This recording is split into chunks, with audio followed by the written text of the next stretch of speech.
Malaysia, ya, especially commitment you can see, ya, komitmen itu kita boleh lihat. Satu ialah how long you been in the church, in the same church, ya. Kedua ialah how long you been married.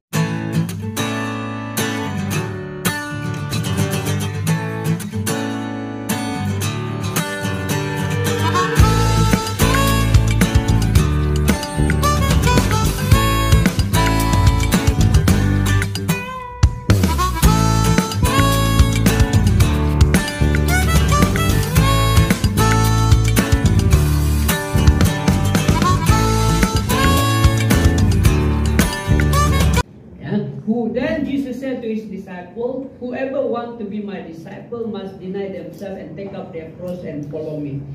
Now, the background of this verse is that Jesus said, one day, I will go to Jerusalem. Jesus said, Yesus berkata, aku akan pergi ke Yerusalem. I will go to Jerusalem. I will be arrested. I will be judged, and I will be punished, and I will be killed.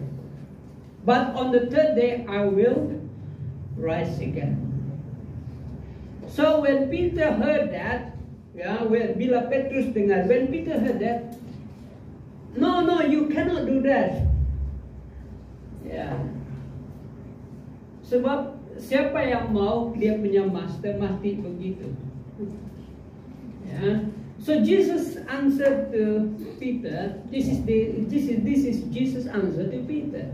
Then Jesus said to his disciple, whoever wants to be my disciple must deny themselves and take up their cross and follow me.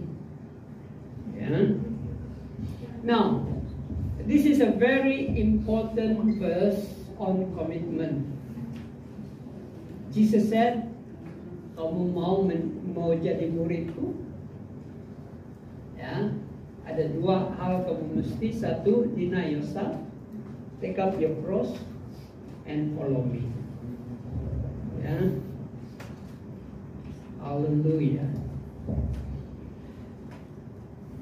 As Christian, we are not following the church. We are following Jesus. If you are following the church, then you will have problem. Kalau kamu ikut gereja, kamu ada masalah. Nanti kamu pindah tempat, itu gereja tiada, kau tidak pergi sembahyang.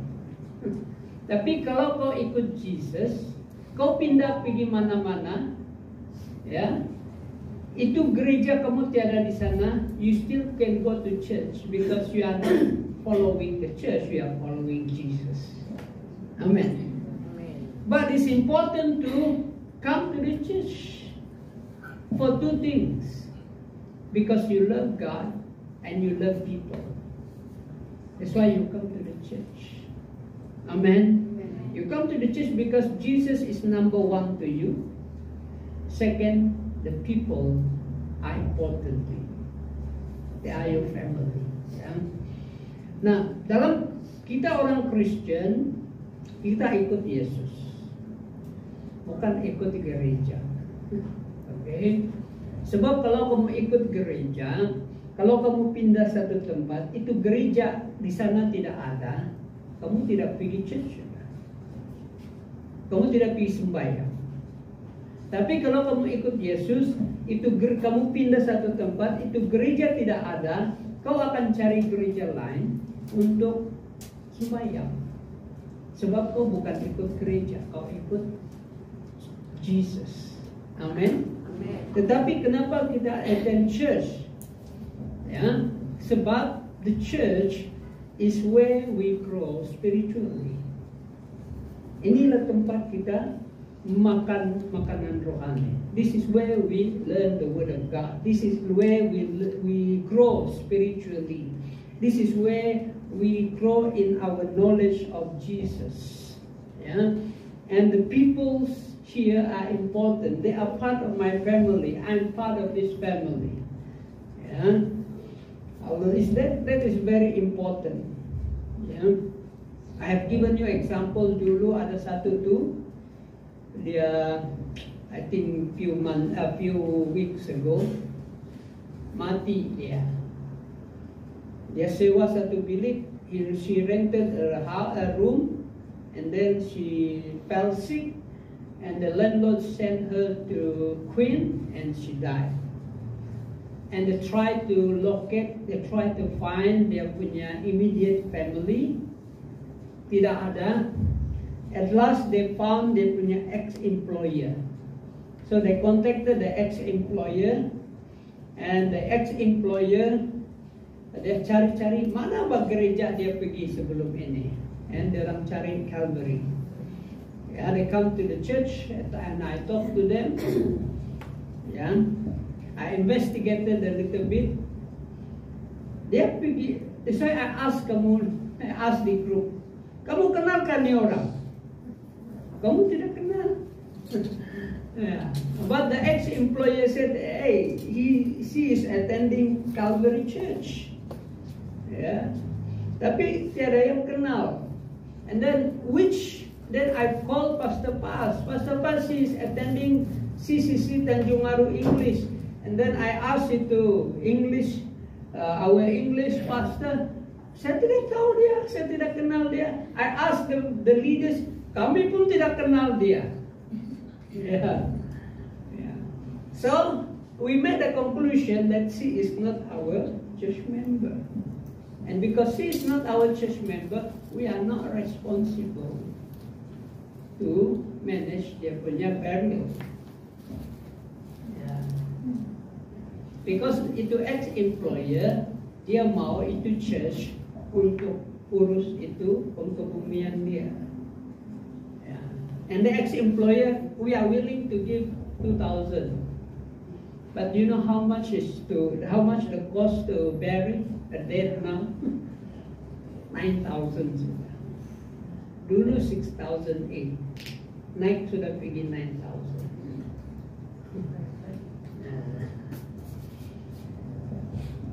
So we need to be part of the family. Yeah. Sometimes kita pikir ayah tiada apa-apa. Yeah, but bila something happen, you need a family. Amen? You need a family. Yeah. Hallelujah. Okay. Now, from this verse, let me share with you 4 points. First, okay. Next. Jesus said, if you want to be my disciple, what is a disciple? Murid. What is a disciple? A disciple is a believer, a true Christian. A believer of Jesus Christ, a true Christian. Itu baru dipanggil a disciple, murid Yesus. Amen. A true Christian, a believer. Meaning, okay, siapa itu true Christian? Meaning, kau sendiri sedar, you admit you are a sinner, and one day you are going to be judged, and you will be condemned. Yeah, you will be punished, and you will be condemned. You are a sinner. One day you will sit before the judge. You will be punished, and you will be condemned to eternal separation. Yeah. But you also heard that Jesus loves you, and He died on the cross so that your sin can be forgiven. That is the main reason why Jesus died on the cross.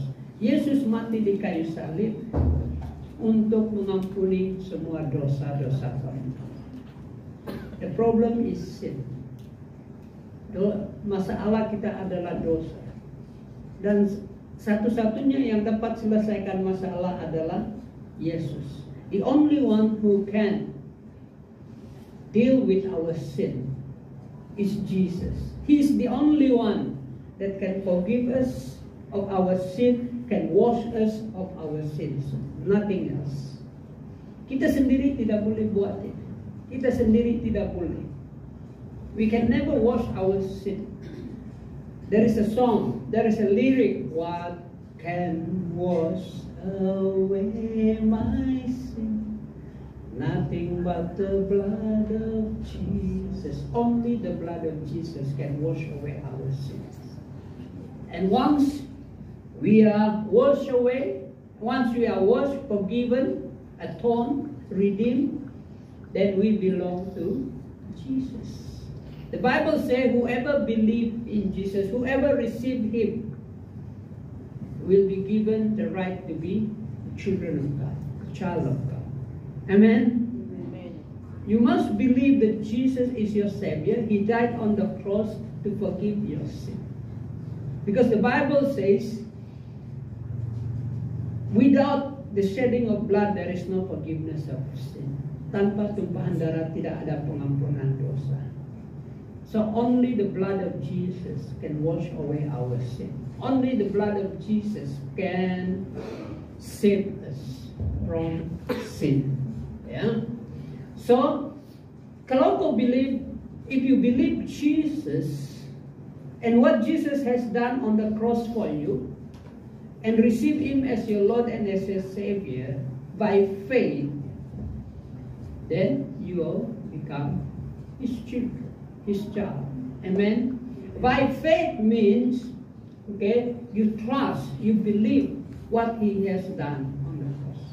Dengan iman. Ya, walaupun it happened 2,000 years ago, but you, because you believe what He has done, that is faith. Faith saves you. Yeah. And then you always confess with your mouth and with your new lifestyle.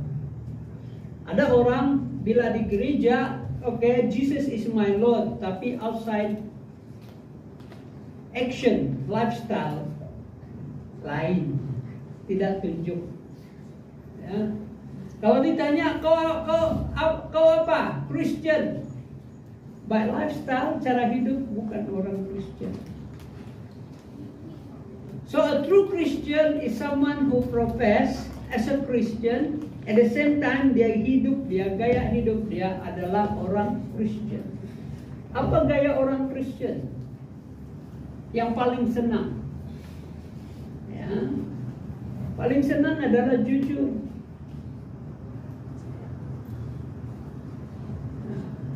Jujur. Paling senang ialah tidak simpan dendam.